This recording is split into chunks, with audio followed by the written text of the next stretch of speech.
Tough decisions come with the job, be it firing a longtime team member who's no longer performing, determining whether to take a leap into a high-risk venture with huge upside potential, or closing down a sacred cow project no longer generating a worthwhile return on investment. We as CEOs face challenges like this every day. In this video, we're going to peek behind the curtain and see how important it is to become more aware, specifically of when we're being driven by any hidden, rogue forces within us that may be impacting our ability to make clear, wise decisions, and to free ourselves from that.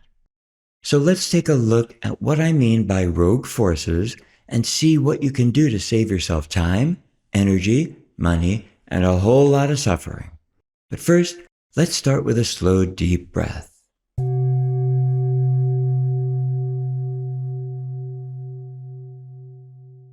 It's not extreme when I suggest that it's imperative to see where we're actually coming from, choosing from in every choice we make. And we make choices all day long. How can we pay attention to what's driving our choices? That's the question. First, we need to assess whether we're seeing situations with crystal clarity or objectively being able to see things so that we can respond. Or whether we're too inside of or affected by situations, which in turn distorts our ability to see clearly and choose the best course of action. Challenging decisions have the potential to stimulate fear, and each of us has our own set of things we tend to fear in our role as CEO.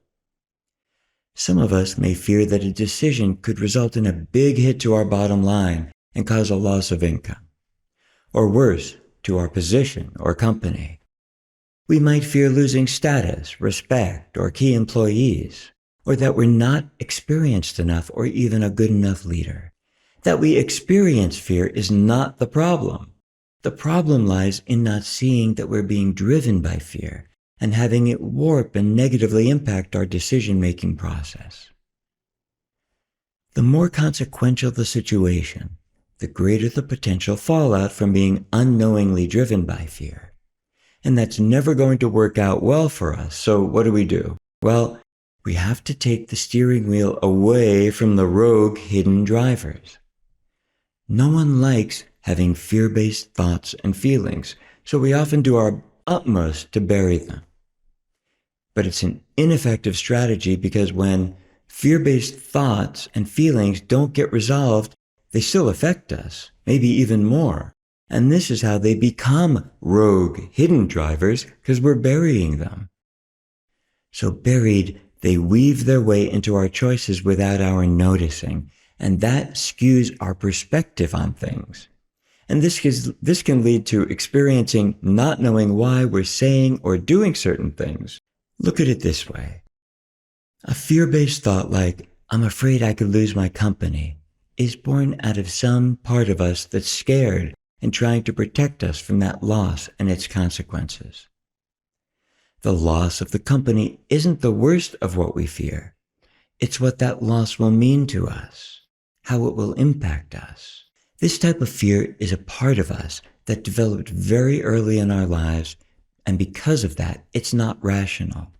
This is important to remember because it becomes the source of our irrational behavior. If we're driven to make sure we don't lose our company, that fearing part of us will always be on alert for threats and will attempt to fulfill its survival mission at any cost. It's the at any cost part that really gets us into the most trouble. For example, let's say we're evaluating a new opportunity with huge upside potential, but a lot of risk. The risk will stimulate the fear. And if we ignore the fear, that self-protective part of us will attempt to reduce the threat by distorting our perception of the opportunity, emphasizing the risk in an effort to prevent us from moving forward. This fear-based part of us won't care as much about the upside because its mission is to keep us safe at all costs.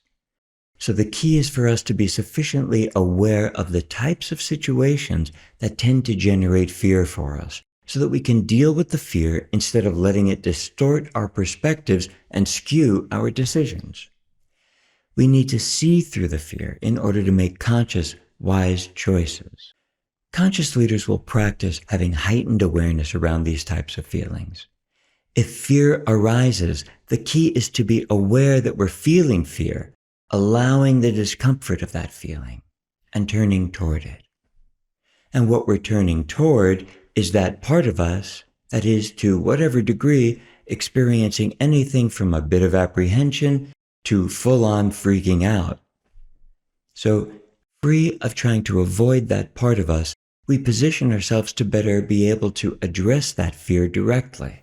And it's the facing our fears in the toughest situations that allows us to see far more clearly and thus to be empowered to choose wisely.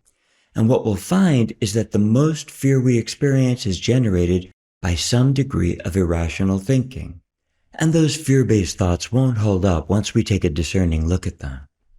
And when we see through the illusions of these kinds of thoughts and beliefs, our capacity to assess and make decisions becomes unimpaired.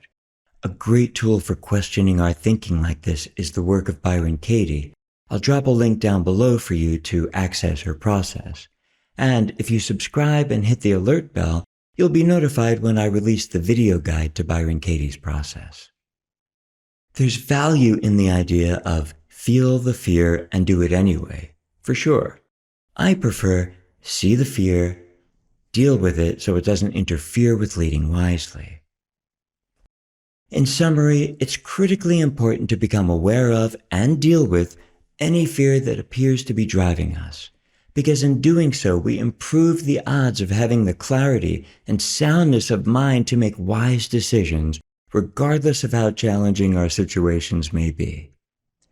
There's a lot more content on the 𝗙𝗵𝐴𝑙Lceo.com website, as well as info on how we can connect. I'll leave a link down below so you can check it out. Until next time, lead wisely.